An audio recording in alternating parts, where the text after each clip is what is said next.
சென்னையில் தொடரும் கனமழையால் கோயம்பேடு மார்க்கெட் உள்ளிட்ட பகுதிகளில் மழைநீர் தேங்கியுள்ளது. காட்சிகளை முதலில் பார்ப்போம்.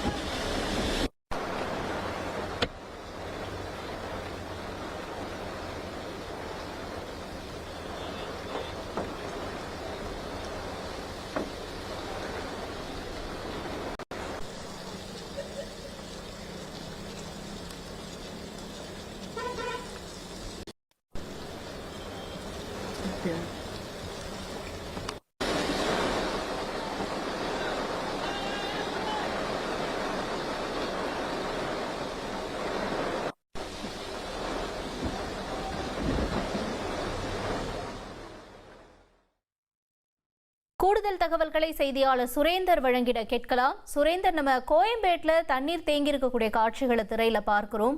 தொடர்ந்து அந்த பகுதியில் இருக்கக்கூடிய சூழல் என்னவாக இருக்கிறது? வாகன ஓட்டிகளும் சரி, பொதுமக்களும் சரி, எவ்வளவு இன்னல்களுக்கு ஆளாகி இருக்கிறார்கள்? அவர்கள் தரப்புல என்ன சொல்லப்படுது?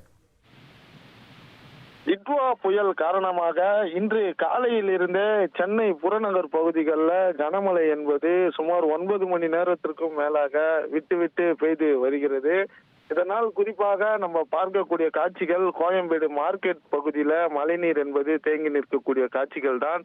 மார்க்கெட் பகுதி முழுவதுமே முழங்கால் அளவிற்கு மார்க்கெட் உள்புறமும் அதே போன்று வெளிப்புறமும் 2 இடங்களிலும் மழைநீர் என்பது குளம் போல தேங்கி இருக்கிறது. இதனால் வியாபாரிகள் மற்றும் காய்கறி வாங்கக்கூடிய பொதுமக்கள் என பல இன்னலுக்கு ஆளாகி வருகின்றனர்.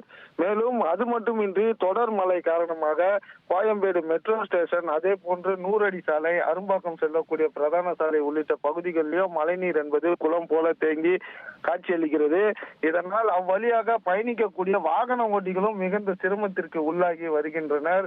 குறிப்பாக இந்த மார்க்கெட் பகுதி பொறுத்த மட்டில் தற்போது மழைநீர் வடிகால்வாய் பணி துரிதப்படுத்தாமல் இருப்பதாலே இந்த பகுதி முழுவதிலும் மழை பெய்யும் நேரங்கள்ல அதிகப்படியான தண்ணீர் தேங்குவதாக வியாபாரிகள் புகாரினை தெரிவித்திருக்கின்றனர்.